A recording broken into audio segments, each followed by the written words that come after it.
دا یو روز سوال کړی دی چې بله ورځ وي تا درس کې دا ووایي چې پیغمبر صلی الله علیه وسلم دا بدي شوه چې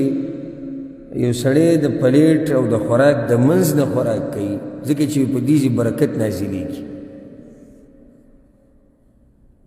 نو وایي زما ذهن ته دا خبره راځي چې برکت په دې منځ نازلېږي نو بیا خو پکار دی چې سړی د دې منځ نه وګوري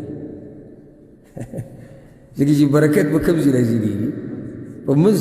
نو بیا خوراک د منځ نه پکار دی کوم ځای کې چې برکت دی. جواب د دې مسلې دا دی چې ګوره امام ابو داود دا حدیث راوړی دی، امام ترمذي، امام ابن ماجه، امام احمد. مشهور حدیث دی عبدالله بن عباس پیغمبر صلی الله علیه وسلم وی اذا اکل احدکم طعاما فلا یأکل من اعلى الصحفة ولكن ليأكل من اسفلها فإن البركة تنزل من اعلاها. تاسو کې چې څوک خوري خوراک کوي نو د خانک او د لوښي د منځ نه دی خوراک نه کوي بلکې د سیډونو او د طرفونو نه دي کوي ځکه چې په منځ کې برکت نازلېږي. او یو حدیث کې داسې راځي امام ابن ماجه راوړی دی کلو بسم الله چې شروع کوي د الله نوم باندې بسم الله وایي من حوالیها د لوښي د طرفونو نه د غاړو نه د سیډونو نه واعفو رأسها او سر ولا معاف کوي ولې فإن البركة تأتيها من فوقها. دي کې ضرور جواب دی برکت ته کوم ځای نه راځي د برې نه راځي نو خورېږي که نه برکت ضرور ته موږ دا وایو که د برکت ته سره ډېر کمي نو برکت د برې نه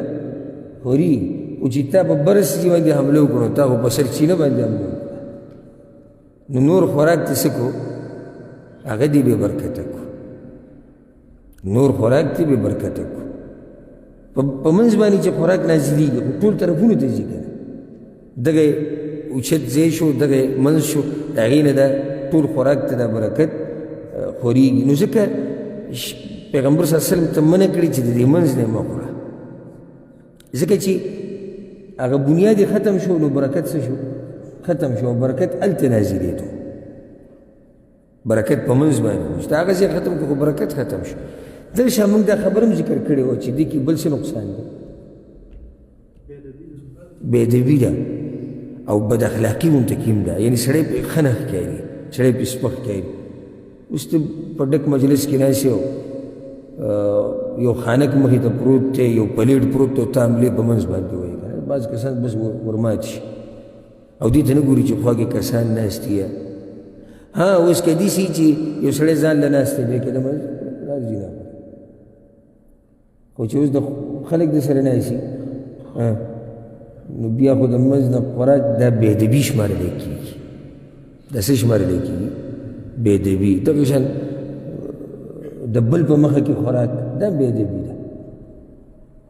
او د یو نیم سړي ته چې سړی وګوري روټۍ کې نو سړی شکر ادا کړي چې په یو ځای حملې په بل ځای حملې دې سره سړی ډېر